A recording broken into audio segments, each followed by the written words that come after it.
Hello guys, today in this video I'm gonna show you this simple smart home assistant. Let's get started. When you power on, see DSN logo after connecting to Wi-Fi. When connection is successful, we see in main page. In this page include local temp and wind info. Also see date and time. Further, we have two buttons.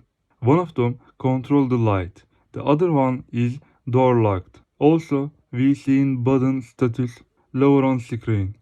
All specs being configured in software. We continue in Arduino. Change this line your SSID and password. Time format in GMT must be your local time.